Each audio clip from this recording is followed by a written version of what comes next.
Assalomu alaykum. Mana bugungi darsimizda PowerPoint'dagi vstavka bo'limi bilan ishlashni ko'rib o'tamiz. Bu mavzumiz juda ham qiziq bo'ladi, shuning uchun ushbu mavzumizni to'liq ko'rib o'tishni tavsiya qilaman. Demak, biz oldingi darsimizda dizayn bo'limidan o'zimizni prezentatsiyamiz uchun ma'qul bo'lgan biror bir dizaynni tanlashni ko'rib o'tdik va quyidagi dizaynga kelib o'tdik. Shuni tanlagan holatda keling, endi biz ishchi hudud degan tushunchani kiritib o'taman. Ishchi hudud nima?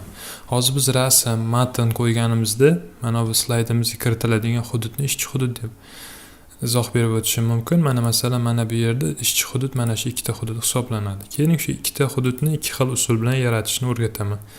Birinchi usulimiz oldingi darsda aytib o'tdim.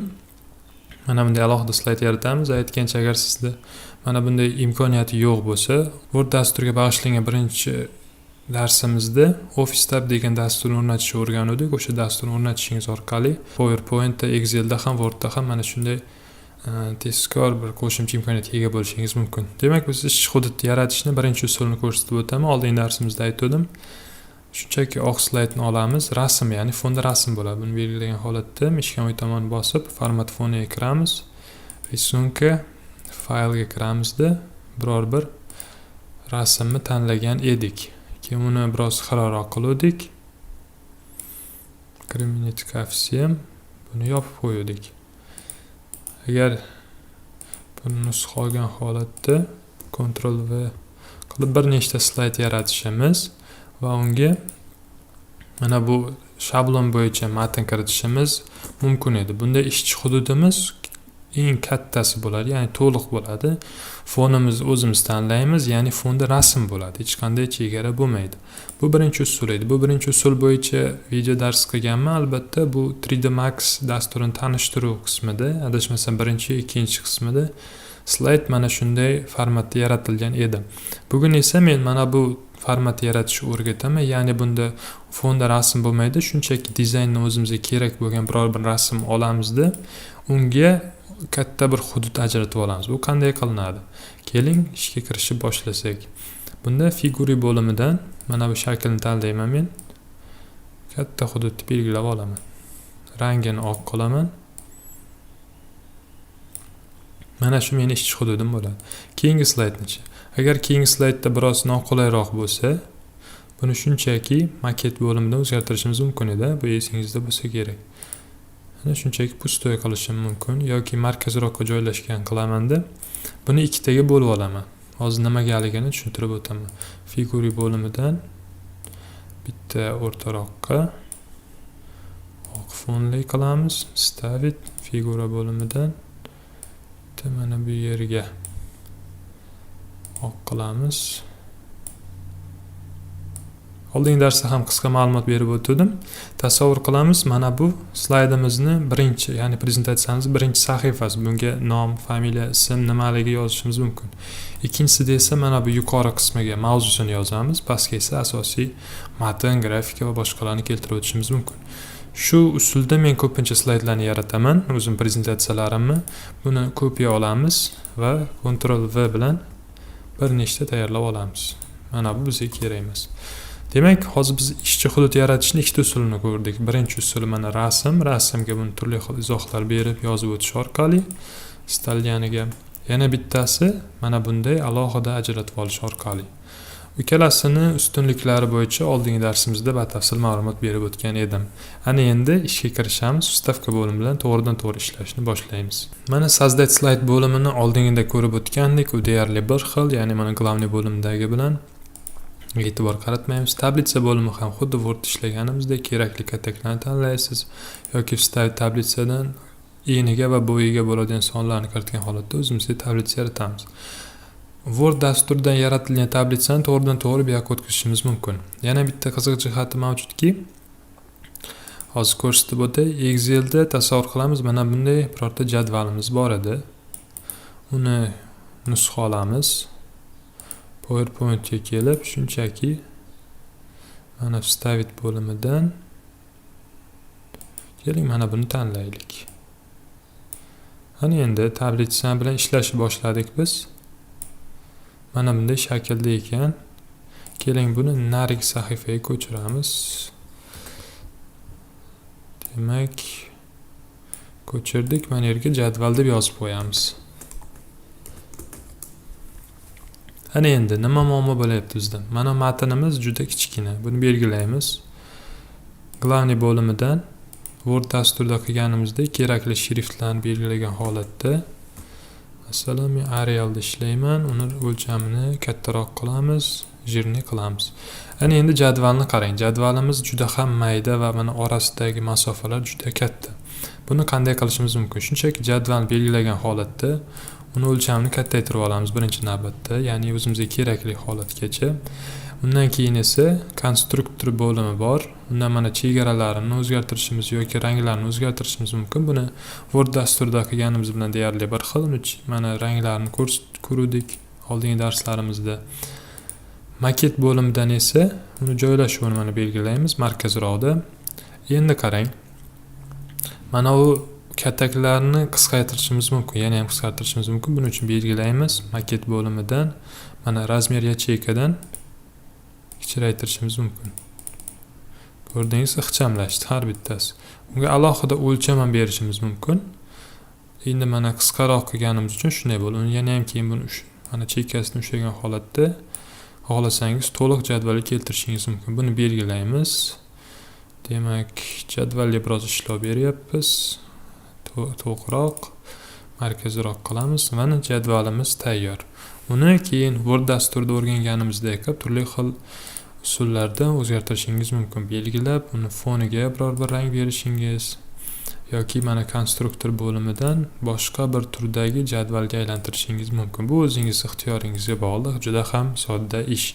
Ana endi keling tasavvur qilamiz PowerPoint dasturi bilan Excel dasturini bog'lash imkoniyatini. Bu qanday qilinadi? Tasavvur qilamiz, siz qandaydir mana bunday diagramma hosil qilgansiz, hisob-kitoblarni amalga oshirgan holatda. O'sha hisob-kitoblaringizni PowerPoint orqali taqdimot payti tushuncha berib o'tishingiz kerak, lekin mana bu jadvalingiz hamda diagrammangiz doimiy tarzda o'zgarib turishi kerak. Ya'ni siz bu yoqqa o'zgartirish kiritsangiz, mana bu slaydingizda ham o'zgarish bo'lishi kerak. Buni qanday qilamiz? Buning uchun Excelda tayyorlangan hisob-kitobli jadvalimizni belgilagan holatda nusxa olamiz. PowerPoint dasturiga masalan mana bu yerda diagramma deb tayyorlab olaylik. Demak, tayyor. Mana bu yerga vstavkaga kiramiz, glavniy bo'limidan. Spetsialniy vstavkaga kirib, связывать kirib, mana Excelni tanlagan holatda OK ni bosamiz. Endi buni biroz kattaroq qilsak bo'ladi. Endi yana davom etamiz. Xuddi shu qiymatni diagrammasini ham ko'chiramiz. Shu tarzda belgilaymiz. Nusxa olamiz, kopировать qilib, bu yerga kirgan holatda vstavkaga bosib, spetsialniy vstavka, связывать obyekt, OK. Ana endi nima hosil bo'ladi? Keling. Endi men tushuntirib o'tadigan bo'lsam, mana bu jadval bilan mana buni bog'ladik. Hozir buni настройка joyi ham mavjud. Faylga kiramiz. Сведение bo'limidan va mana pastroqda изменить связь с faylami bor. Mana bu ikkita narsa qo'ygan bo'lsak, ikkalasi ham belgilaganingizda avtomatik обновление bo'lishi kerak. O'shanda doimiy tarzda yangilab turiladi. Avtomatik обновление. Закрыт'da bosamiz, slaydimizni saqlanib qilamiz. Demak, Excel faylini ham saqlanib qilamiz. Keyin slaydimizdan chiqib ketamiz. Ko'ramiz qanday holat yuzaga kelar ekan. Excelni o'zgartirish kiritamiz. Mana shu holatni eslab qoling. Mana buni keling ko'rinish uchun mana grafikimiz o'zgardi.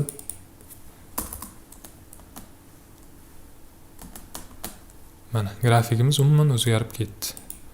Buni saqlaymiz.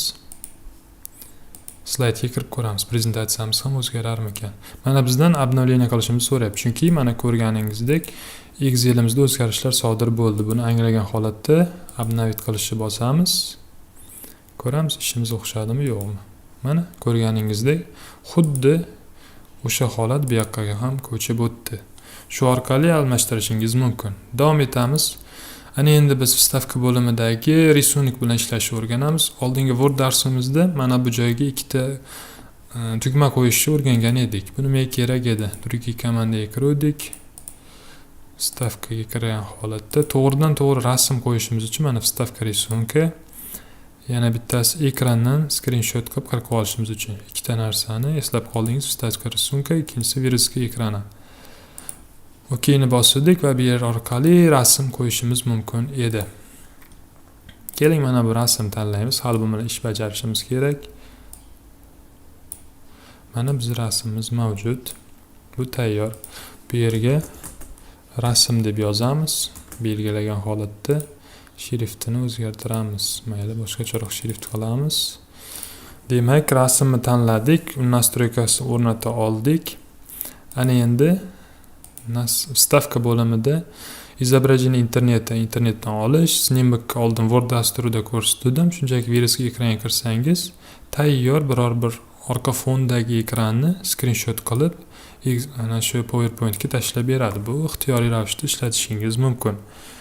Undan so'ng vstavka bo'limida rasm qo'yganimizdan so'ng rasm bilan ham bir nechta amallar bajarishimiz mumkin edi. Xuddi Word dasturiga o'xshab uni yonlarini qirqishimiz yoki biror bir shakl ko'rinishida qirqishimiz mumkin edi. Shunga o'xshash amallarni bajarishingiz mumkin edi. Yana bitta qiziq jihati, fonni udalить qilishimiz mumkin. Word dasturida ham buni ko'rib o'tgandik. Shunday rasm belgilaysiz. Format joyidan kerakli joylarni belgilaymizda. Demak, mana shunday saqlanadi. Bo'ldi. Rasmimizning foni o'zgardi. Buni obreska qilib tagini keraklicha qoldirishimiz mumkin. Mana rasmimizning foni o'zgardi. Ko'rdingiz, yonida hech qanday narsalar qolmadi. Ana endi buni qanday qilganimizni yana bir aytib o'taman. Rasm belgiladik. Bu yerda работа с рисунком formati ochildi. Удалить fondan kerakli joyini belgilab, сохранить изменения qildik. Bu hech qanday qiyinchilik tug'dirmaydi. Ana endi rasmlar bir nechta bo'lsa qanday qilamiz? Ya'ni rasmlarni o'zaro joylashtirish. Mana bu yerdan keling bir 4 ta rasmni olamiz. Agar siz umumiy holatda tashlasangiz mana bunday ko'rsatadi. Keyin alohida ularni kichraytirib, ular bilan o'zaro ishlashni ham birato'la ko'rib o'tamiz.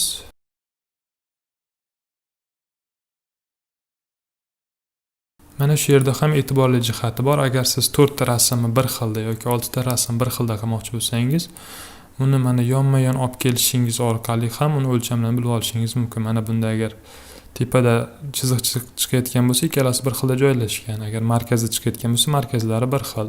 Shunga o'xshash o'lchamlarni ham bir-birini ustiga olib kelgan holatda ortiqcha qismini kichraytirib olishingiz mumkin. Bu biroz ishlov bersangiz muammo tug'dirmaydi. Keyingi rasmimizni ham biroz kichkinaroq qilamiz va bu rasmlarni o'zaro joylashuvini o'rgatib beraman. Mana tasavvur qilamiz, biz bitta slaydga 4 ta rasmni ketma-ket qandaydir bir asoslangan holatda, ya'ni bir xilda bo'lishi kerak edi. Buni qanday qilamiz? Rasm bittasini belgilaymiz. Ctrl-ni bosgan holatda mana ikkinchi rasmni ham belgilaymiz. Ana endi Главный bo'limidan mana bunga kirgan holatda выравнивать bor. Markaz. Demak, ikkalasi o'zaro markazlashdi. Yana выравнивать qilib, levый край, chap tomon bo'yicha markazlashdi. Keyin buni tushunarliroq bo'lish uchun biroz mana bunday qilib ko'rsatib beraman. Buni belgiladik, buni belgiladik. Birini chiqarib, выравнивать qilib, середина qildik. Hamma ikkalasi birlashgan holatda slaydga nisbatan birlashib holatga kirdi. Shu orqali rasmlarni kichraytirishingiz, o'zgartirishingiz mumkin. Tasavvur qilamiz, xuddi shu kichikligida boshqa rasm qo'ymoqchimiz. Ya'ni biz mana o'lcham tayyorladik, o'zaro 4 tani tayyorlagandan so'ng rasm o'zgartirishimiz kerakligi esimizga tushib qoldi. Rasm belgilaymiz. Mishkan o'ng tomonini bosgan holatda изменить рисункаga kiramiz. Avtonomная работа. Mana bu yerda mana bir rasm tanlasak, xuddi shu o'lchamda u o'zgaradi. Yana bitta qiziq jihat, agar siz slayddagi bironta rasm saqlamoqchi bo'lsangiz ham belgilaysiz, mishkan o'ng tomonini bosib, сохранить как рисунок qilib kerakli papkaga saqlashingiz mumkin. Muammo bo'lmaydi bu bilan. Ana endi keyingi jihatlarni ko'rishga o'tamiz. Demak, biz rasmlar bilan ishlab bo'ldik. Endi figuralar bilan ishlashni o'rganamiz. Boya figuralar bilan ishlaganda mana buni o'zi ham bir figura hisoblanadi. Keling yana bir nechta figuralar bilan ishlab o'tsak. Demak, biz mana bunday figura chizmoqchimiz. Unga fon beramiz. Matnni ham shu tarzda yozib ketishingiz mumkin. Qoraroq, ko'kroq, yashil ixtiyoriy ravishda. O'shani belgilagan holatda uni ustiga rasm matn terib ketishingiz mumkin. Mana hozir ketma-ketlikda, ya'ni mana figura shakl bo'yicha matnlarimiz yozilyapti. Bunga sabab nima? Bunga sabab mishkan o'ng tomonini bosib, format figuraga kiramiz, parametr tekst. Xo'sh, mana nadpisga kirsak, mana bu narsa bizda yoqiq. Agar u narsa bizda yoqiq bo'lmasa, ya'ni mana ko'rdingiz, so'zlarimiz yonga chiqib ketadi. Agar sizda shunday holat bo'layotgan bo'lsa, перенос tekst qilib qo'ysangiz, ya'ni mana shu shakldan chiqmagan holatda matnimiz o'zgaradi mana. Demak, buni o'zgartirishni ko'rib o'tdik. Endi yana bir qiziq jihatni ko'rsatib o'tsam, gruppirovka degan narsa bor. PowerPointda bu qanday narsa? Keling bir qiziq personaj yaratishga harakat qilib ko'ramiz. Figuraga kiramiz. Demak, bizga mana shu shakl kerak deylik. Mana shu shaklni tanladik. Vstavkaga kirib, yana figuradan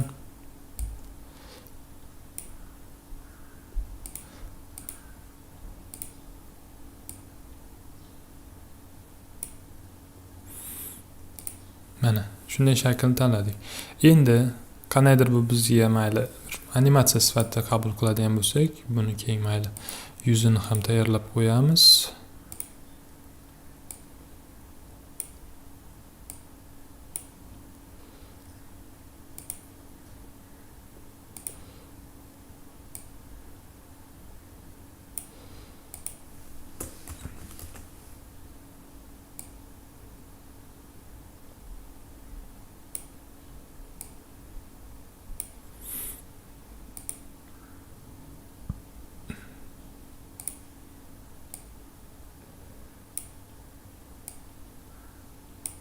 Men qanday ish qildim hozir tushuntirib beraman. Demak, vstavka bo'limiga kirdim, figurani tanladimda, mana buni tanlagan holatda duga bilan yoy chizib oldim. Yoy chizib oldim mana bunday holatda. Mana ixtiyoriy ravishda biroz murakkab bo'lishi mumkin. Mana shuni chizganimdan so'ng zalivka figuradan oq rang belgiladim. Mana shunda men chizgan figura bunday oq shaklga kirdi. Xuddi shuni Ctrl S bilan nusxa olib, Ctrl V bilan qo'ydim. Ya'ni bir xil narsa. Keyin uni belgilagan holatda powerpointga kirib, mana bu xuddi o'shani qiyshiq holatga qo'yishni ko'rsatib berdim mana. Shu orqali sal xunukroq bo'lsa ham og'iz yaratdim. Ana endi keling. Mana bu alohida obyekt, bu alohida obyekt, bu alohida obyekt, bu alohida obyekt. Hammasini birlashtirmoqchimiz. Buning uchun har bittasini belgilab, Ctrl bilan keyingi figura, keyingi figura, keyingi figurani belgilaymiz. Ana shundan so'ng esa biz mana bu yerdan gruppirovka degan bir narsani o'rganib o'tishimiz kerak bo'ladi. Mana. Demak, boyagi shaklimiz bittaga kelib qoldi va buni yonidan tanlamagan ekanmiz. Buni belgilaymiz. To'xtang. Mana buni belgilab, buni belgilaymizda yana gruppirovka menimcha to'liq saqlandi. Mana. Demak, bir nechta shakllarni mana bu figura bo'limida bir nechta shakllarni birlashtirishni gruppirovka orqali qilishimiz ham mumkin ekan. Bu yerda turli xildagi shakllar mavjud, ularni qo'yib ko'rishingiz mumkin. Uni har bittasini ko'rish uchun juda ko'p vaqt ketadi. Shuning uchun hozircha figura bo'yicha shu bilan cheklanamiz. Smart Artni oldingi Word dasturida ko'rsatib bergan, bu ham tayyor narsa. Bunga matnlarni kiritishingiz, uni o'lchamlarini o'zgartirishingiz mumkin. Bu hech qanday sizga qiyinchilik tug'dirmaydi. Shuning uchun agar sizda qandaydir bu bilan muammo bo'layotgan bo'lsa, Word dasturi bo'yicha kursimizni ko'rib o'tishingiz mumkin. Diagrammani ko'rsatib o'tgan edim. Diagramma ham xuddi Wordda, bu ayniqsa agar siz PowerPointda diagramma hosil qiladigan bo'lsangiz, albatta Excelga mana bunday qo'shimcha oyna hosil qiladi. Unga kerakli o'lchamlarni kiritishingiz mumkin. Lekin diagramma hosil qilishda sizga tavsiyam xuddi mana bunday Excel faylda alohida qilib olib, unga to'g'ridan to'g'ri ko'chirishingiz yoki ikkalasini bir-biriga bog'lab qo'yishingiz mumkin. Buni boya ko'rib o'tdik. Shunday ekan, diagrammani alohida tayyorlab, ko'chirganingiz ma'qul. O'shanda ishingiz nisbatan oson bo'ladi.